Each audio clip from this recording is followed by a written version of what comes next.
Kaya bakit ba kailangan alalahanin ang hapunan ito ng Panginoon, katulad ng paksa natin, o tayo? Sapagkat ito ay magpapaalaala sa atin ng isang magiging paglalahan ng pantubos.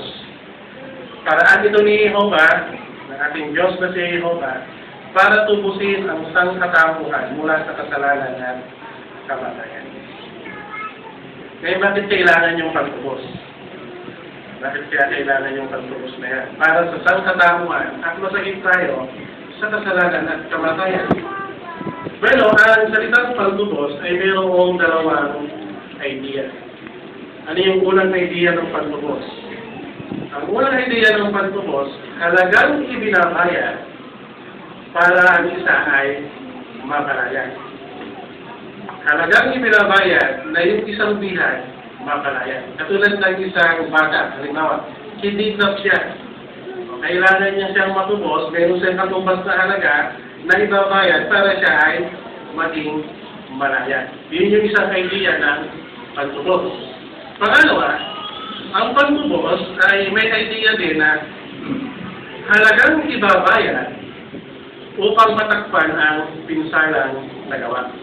Halimbawa, isang driver, naka-aksidente siya ng tao.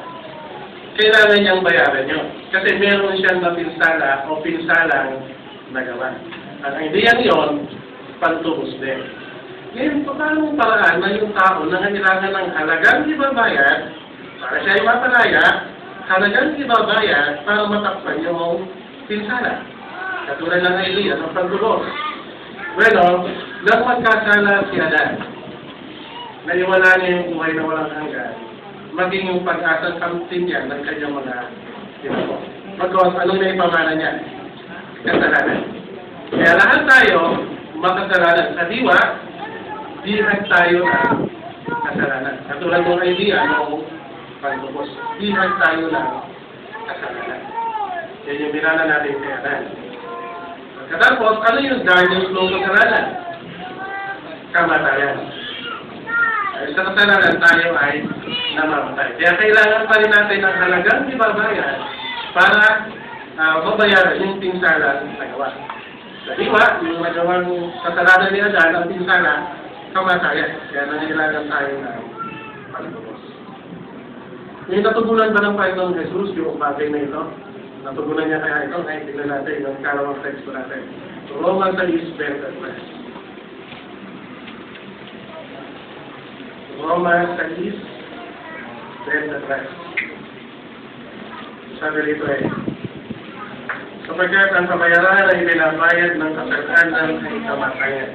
Ngunit, ang kaloob na ibinibigay ng Diyos ay buhay na walang hanggan sa pamamagitan ni Kristo Jesus na ating Panginoon. Natumpasan ba yung halaga ng sakdal buhay ni Adan? O ni Adan na nawala? Oo. Kasi nung mamatay si Jesus, sakdal din ang kanyang buhay. Kaya yung halaga na nawala ni Adan, natumpasan o natumbos ni Jesus. Ngayon, ano pa ang nagawa noon?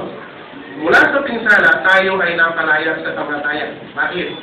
Sabi niya sa teksto, ibinigay ng Diyos yung buhay na walang hanggan sa pamamagitan ni Kristo Jesus na ating Panginoon.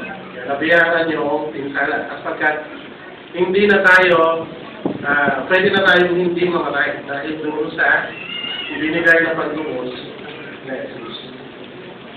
Kaya naman, ang naiwala ni Adan na sakdang buhay ay binayaran mismo ni Jesus.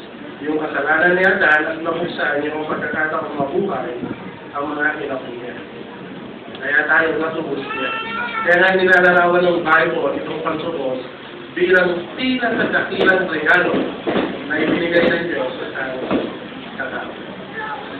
Ngayon, ito bang pantubos ay automatic yung mapapakinabangan ng sangkatauhan na wala man lamang pagkilos na gagawin? Automatic ko niya ba itong mapapakinabangan? Pero hindi. May ahalin tulad yung kalagayan ng sanlibutan o ng sangkatauhan